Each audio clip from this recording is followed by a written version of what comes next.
Well, today I'm so excited. I have an amazing guest to show you, present to you. His name is Doug Rice, and Doug Rice and I met a couple of months ago, actually, and met at the Meal Center in New London. And Doug is an amazing cook and loves what he does, and he just has this energy and spirit and drive. And so the more we talked and I suffered through a couple of his jokes, I learned that this is somebody that I want to have on my show. And when he said he knew Cesar Chavez, I was like, got to get him here. So please welcome my friend Doug Rice. Doug, thank you so much for being with me today. Thank you, Kate. It's an honor. I'm thrilled. Thank you. It's just, well, we're going to have fun. And you told me that you started out in La Jolla. My father, I was born in La Jolla. I wanted to be near my mother at the time. Of course, and, my father had been called back. He was in World War II in the Marines, and he got called back for Korea. And he had been involved in starting one of the first TV stations after the war in Seattle. And he was stationed at Camp Pendleton. And one of his jobs, they put him in charge of publicity. And one of his jobs was to take journalists out to Nevada test sites. And they'd be a mile and a half away in a trench with smoke glasses, and a nuclear bomb would go off. Sounds fairly dangerous. It does. And on my 50th birthday, my sister-in-law gave me a copy of Life magazine from the day I was born. And ironically, there was a picture of these guys in Nevada, and I showed it to my dad. He said, "Oh yeah, see that hill? I'm not sure which one I was, but that's where we were." Wow. And they would decontaminate themselves with brooms, you know? They're just like bat the dust off with brooms. And my mom went into labor, and he got there just as I was being born, and I think that's why I glow in the dark.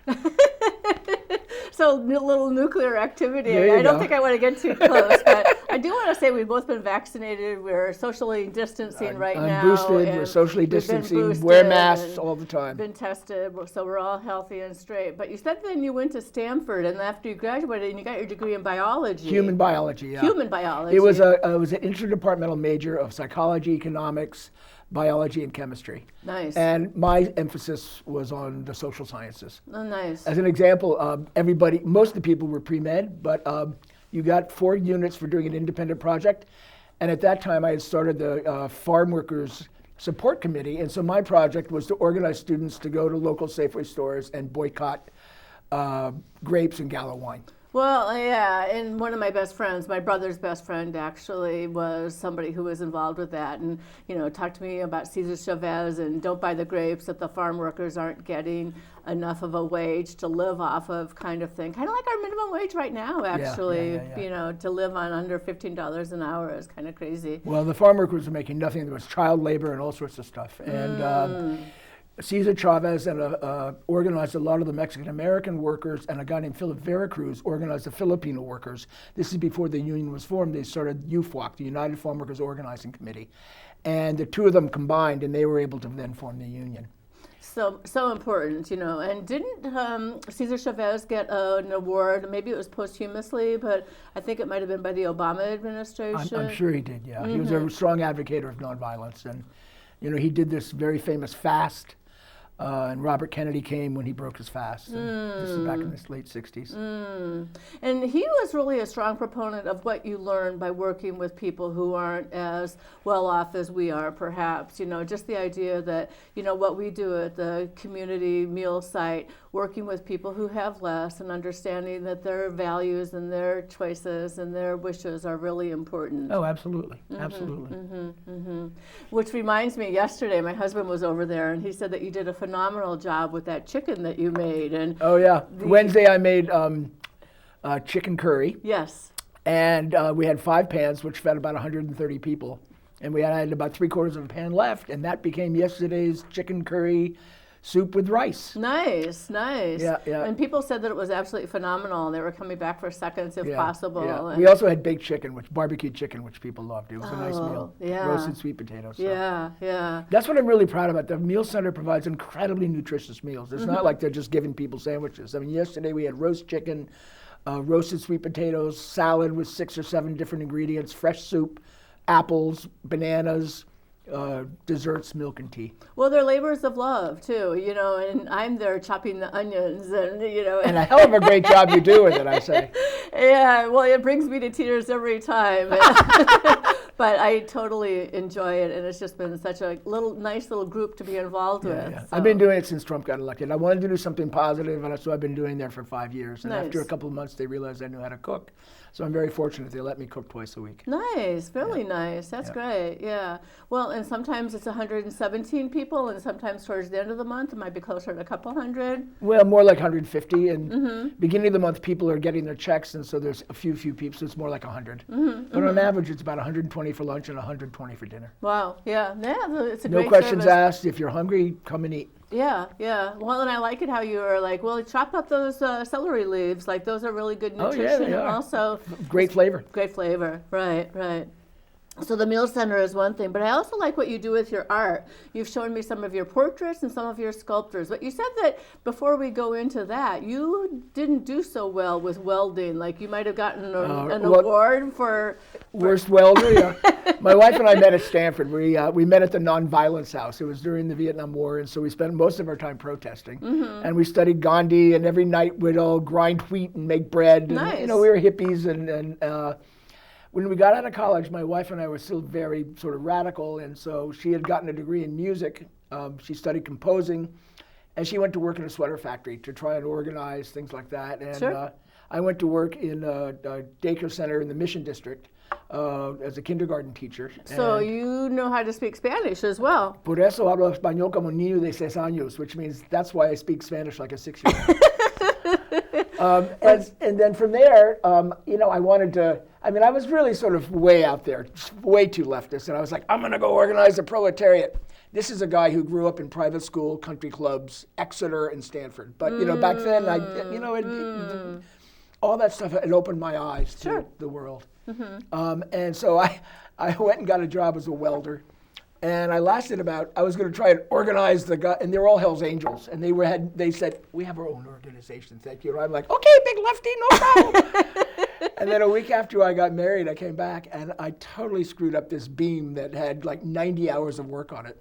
And I got fired. Oh. And being the tough Marxist organizer, I burst into tears. I just got married. Oh. But that was great because I ended up on a path to and starting this construction company in New York City. We were living in San Francisco, in Bernal Heights neighborhood, and my wife inherited a little bit of money from her aunt, and so we bought a house with 10% down. We put $6,000 down and bought a house, a fixer-upper, and I got a Reader's Digest book on how to fix up a house, and I taught myself, and over the 4 months, I renovated the house. Nice. And from that, people said, oh, can you build a fence? Can you build a deck? And so I started doing that. And at the end, I had, after about 7 years, I had a small construction company with 7 hippie carpenters doing like fancy mansions in Pacific Heights, things like that. Ironically, 2 of my carpenters built the first 2 Burning Man statues on Baker's Beach. Oh, how cool is that? Burning Man started in San Francisco on Baker's Beach. And Joe Hutcherson, who taught me a lot of stuff in construction, built the first Building Man because he was a really skilled carpenter, and the cops confiscated his tools. Oh. Anyway, Jerry James was the other guy. He went on to become one of the head guys at Burning Man as it grew and grew and grew. Anyway, Interesting. little segue. No, it's really interesting. And it was fun living in that neighborhood. At the time, I had been a folk singer, and I was in a string band called the 39 String Band. We used to play at these IRA bars every Wednesday night. I played bass, banjo, and that band broke up. And I was playing a solo folk music in this sort of biker bar. And I started singing Woody Guthrie songs, and some guy goes, "You can't sing about damn unions in my bar." And I went, okay. Well, these 2 punks heard me, and so they asked me to join their punk band. And so I became the lead singer in the Enchanters, and my stage name was Billy Quiver. Billy Quiver. Billy Quiver. Oh, yeah. And when that band broke up, I decided I was just going to paint. I'd always sort of dabbled in painting, and so we had then moved to Haight-Ashbury, and we had a garage, and I said, you know what, I'm going to paint 50 paintings and have a show. And I painted 50 paintings, and I got a show. And Nice. so I painted every Tuesday night. I had a good friend who was a doctor, and he wanted to be a science fiction writer, and he would go to and write every Tuesday. So I took that as a model. And so I got this show in Lower Haight-Ashbury called the Beef Gallery, and it was run by these two Swiss ladies who identified as lesbian Hindus. And it was called the Beef Gallery, and you had to take your shoes when you walked in, but it was all AstroTurf. And I don't know if you ever walked on AstroTurf. It's kind of scratchy. Yeah. Anyway, that was my first show. Sold 5 paintings. Congratulations. Have you had any more? Oh, many. I mean, since then I've been painting every Tuesday night, and I did that. I did that for about 35 years until I retired. Now I paint and sculpt full time. Nice, nice, very nice. In '87, we moved to New York City. Okay. My wife grew up there, and we raised our kids in Tribeca in the '80s and '90s, and then also we had a loft in Soho after that. Oh, nice, yeah. And I had a studio, so I'd go to my studio every Tuesday night. Oh, so yeah. Okay. Do you have a studio now where you live? I do. Yeah. We bought this old small dairy farm. And he had like 6 cows, and so the cow shed I turned into a painting studio. Oh, nice. And then I have a garage that's my sculpture studio. Oh, beautiful. And then we have another outbuilding, and I made a music studio for my wife. So. Anyway, oh, yeah, and so then we're living the dream. She still is. Yeah, it sounds like it. And she is still performing. And She plays with the Mystic Noank Community Band. She taught herself clarinet. Oh, nice. But she was an arts administrator all her life. She worked at Arts in St. Anne's when we moved to New York. She was a vice president at Sony Music in the Sony Classical Music. And after that, she was the president and CEO of Symphony Space in New York, which was a performing arts organization on 95th and Broadway. They had an 800-person theater and a 150-person theater, and she put on 600 shows a year. Wow, that's One amazing. of which you might know, it's on radio, Selected Shorts, where famous actors read short stories on their stage, and then it goes out to 150 NPR stations. Oh, wonderful. So she had a great career. Oh, sounds like a lovely career. Yeah, and living the dream. I like that.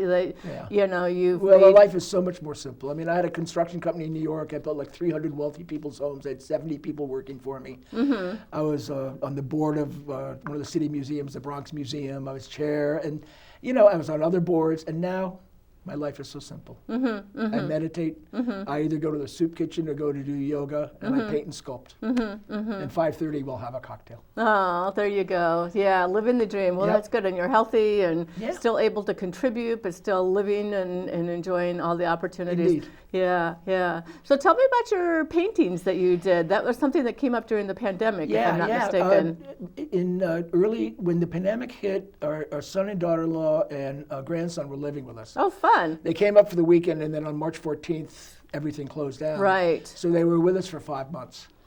And so... Very special time. Special, but also very stressful for them. I mean, they didn't know what was happening with school, what's happening with their jobs, all those sort of things. And it was great living with them. But I would just my wife and I would get up, I'd give our grandson breakfast, and then we'd go to our respective studios just to get out of their way. Yeah. And typically, I had been doing a series of paintings where, like 4 feet by 5 feet, full-size paintings of artists. That's huge. I had these beautiful leather chairs, Danish teak and leather chairs that I had in my office in New York, and I brought them up there in my studio.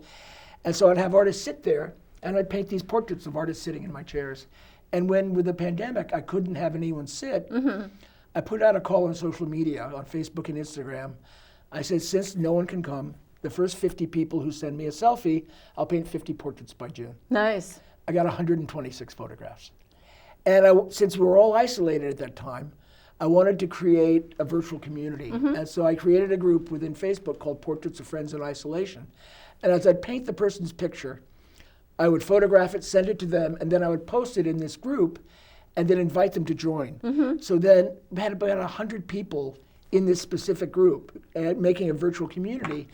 And I encouraged them to check on each other, learn about each other, celebrate each other. Right. And some of them started collaborating. A filmmaker and a musician started collaborating, a poet, and all these different people. So I mean, it didn't change the world, but it brought people out of their isolation. Well, and I think that's the most important thing. You know, creativity heals for one thing, and then if you build that community, then that community helps to heal people. And like you said, bring people together because because that's like the most important thing that we can do right making now. those connections. And for me, I mean, I just would have these portraits all over my studio, and I'd look around and there are all these people I know. And I mean, there was a daughter, a 4-month daughter of a guy who used to work for me who has Down syndrome. Aww. On the other end was a woman who the mother of one of my best friends in Sewickley, where I grew up, 100 years old, and there was a portrait of her. So I could look and see people from Stanford, Exeter, from my construction company, carpenters, laborers, plumbers, just people from all walks of life. And it was really interesting for me. So you built your own community too. I did. So you didn't have that isolation. You were and I'm still in touch with a lot of these people. Oh, I'm sure. I'm sure. Yeah. Yeah. So did you actually give those? No, No, they're mine. They're mine. Yeah. But they have the pictures of them. Yeah, they've been in different portions of them have been in different shows. There's a possibility coming up that I might be able to show them all in one place. Oh, nice. But we'll see. We'll see. Very nice. Yeah. So tell me about your sculptures, because you've shown me some pictures of those. Those things are huge, like as tall as the ceiling in this room. Yeah, 8 to 10 feet. And there's smaller ones too. But you know, I was a builder for 30 years, which means I thought in 3 dimensions all the time. And I couldn't quite get it. When I try and do 3-dimensional work, it was very flat, assemblage, and I couldn't get volume. And as luck would have it, I was cleaning out our basement and I found my daughter's kindergarten drawings, and there was a stack of construction paper. So I took it out and scissors, and I just started cutting it and folding it, and all of a sudden there were these volumes. And so I realized if I made it out of 4-inch by 8-inch, I could take that and then translate that into a 4-foot by 8-foot sheet of metal or plywood. So I started going from small to large and experimenting. And some of them would collapse, and trying to figure out how you get something stable, how something outside will last. And so I ordered sheets of 4-foot by 8-foot sheets of copper on Amazon. And then I started getting 4-foot by 8-foot sheets of plywood, and I would make them out of cardboard, and then when I found something I'd like, I'd make it out of plywood and then paint it with high gloss metal paint so it looked like steel. Once I had a commission or a show, I found a couple factories. As a side, when I had my construction company in New York, I worked with some of the best subcontractors, metal, marble. You know, I'd go to Italy and buy stone. I mean, so I know materials, I know manufacturing processes, but I wanted to find local people. So I found Hillary and Company. And I walked in with these 3 giant full-scale plywood sculptures, bright yellow, bright red. And I walk in, and they're working on a nose cone for EB. Oh, gee. And I walk in with these crazy shapes, and they look. Well, they made 3 of them for me. Nice. And then they sent it to J-Pro, which powder coats basketball hoops. They put the coating on the backboard of a basketball hoop, and they powder coated them, where they take the color and bake it in. And I've been having shows ever since. Last summer. Great. I joined the New England Sculptors Association, and there's a local foundation called the Hollycroft Foundation that has put sculptures in Guilford, Madison, Clinton, New London, and I was able to get them into Stonington.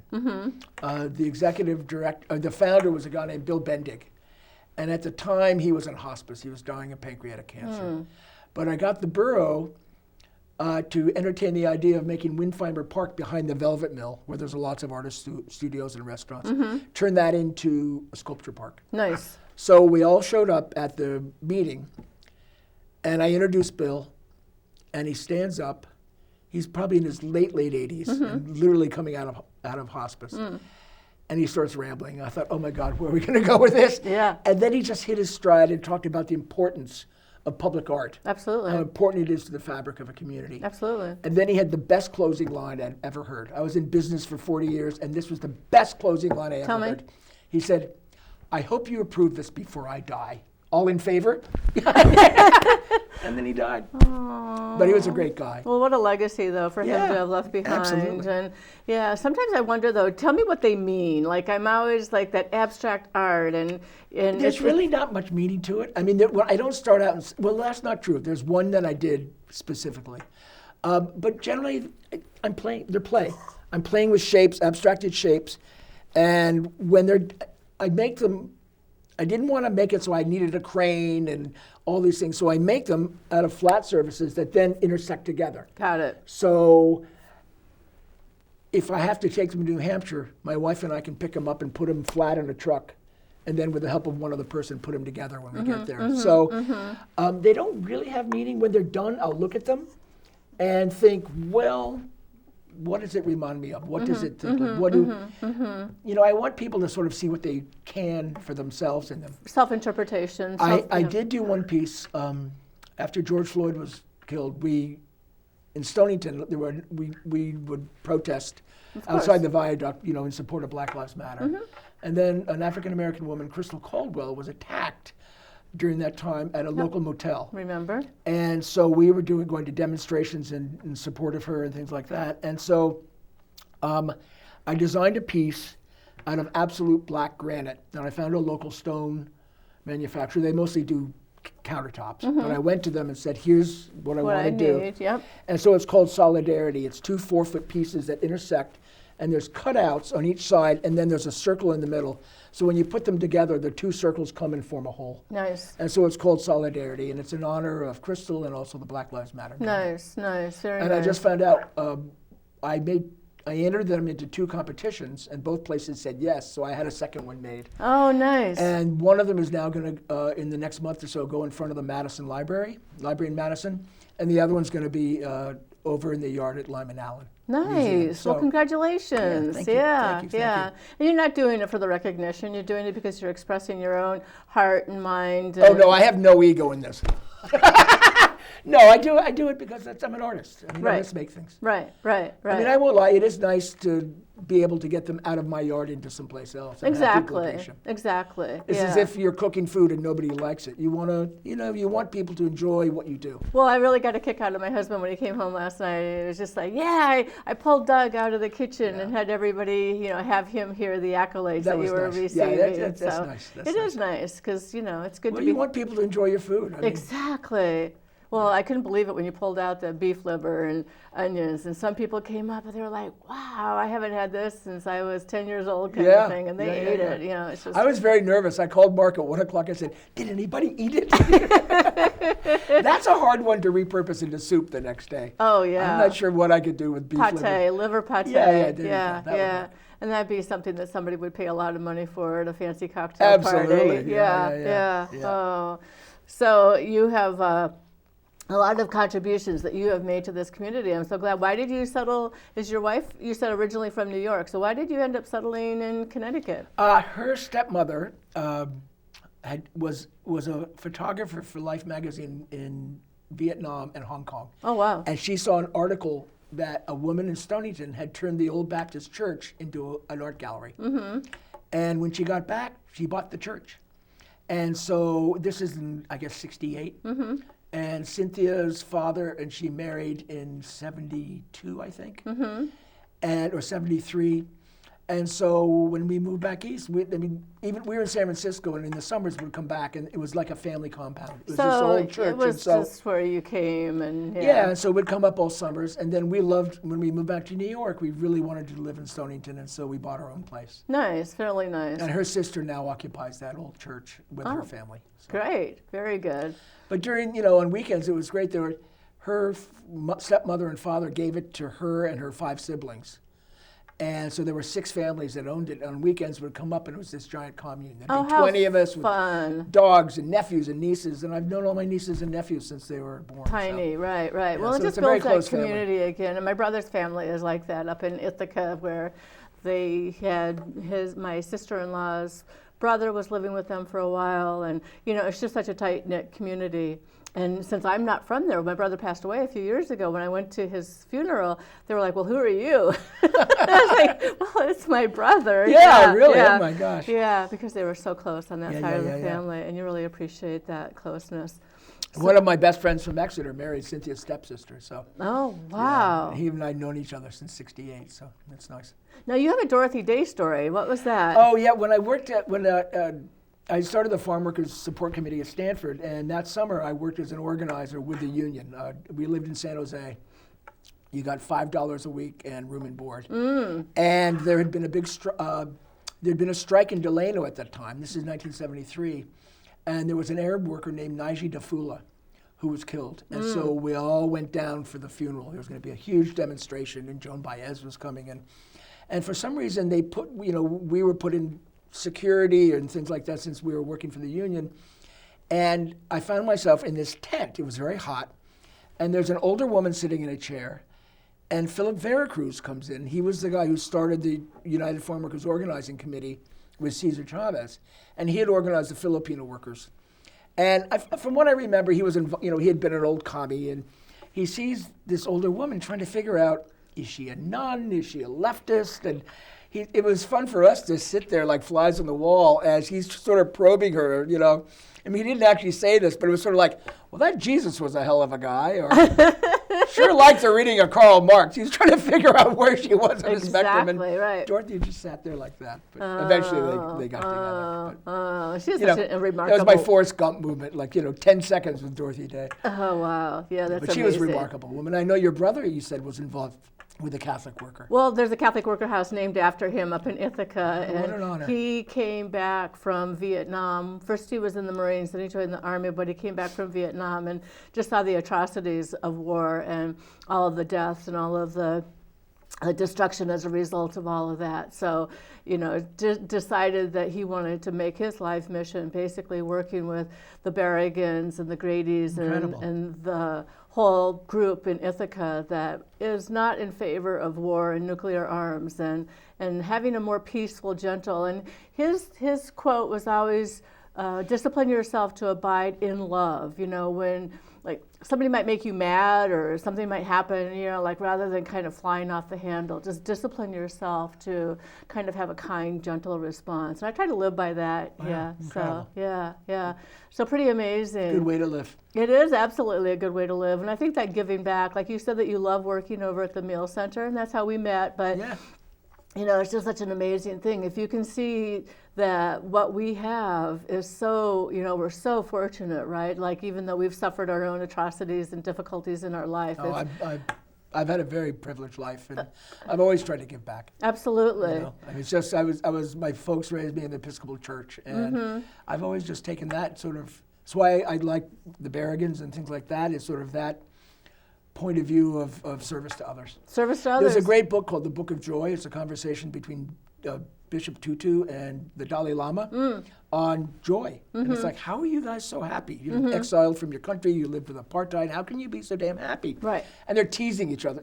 A guy spent a week with them while they're discussing joy. And they basically, after all of the teasing and all the seriousness from their different points of view, it came down to service for others is what made them joyful. Well, and I agree with that, and just I know that one day when you had some kind of a piece of beef, nice piece of beef that you put out, and our customers, our recipients of our services, the eyes were just so big that day. Well, that's due to, the people at Dog Watch Cafe in Stonington are so generous. He called me up on Christmas Eve, the 24th, and said, come by, we have a bunch of stuff. It almost looked like prime rib. Well, it was. He said, we have all these, these things from catering that weren't used. Come and get them. And I got there, and there were probably 80 pounds of just prime beef. And so I made, 12 or 14 pot roasts. I had never seen anything like it, and the taste was so savory. It was just unbelievable. Really yeah.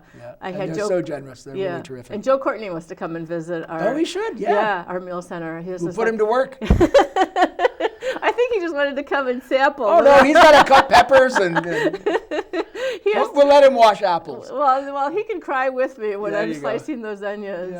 Yeah. So we just have a few minutes left. I know you probably have one more story up your sleeve. Oh gosh. Well, there are a couple of art projects I did, which one was based on, I was always a big fan of the beats, and one was called Mexico City Blues, 242 choruses. And Kerouac wrote these 242 separate poems because he wanted to make it like a bebop jazz piece.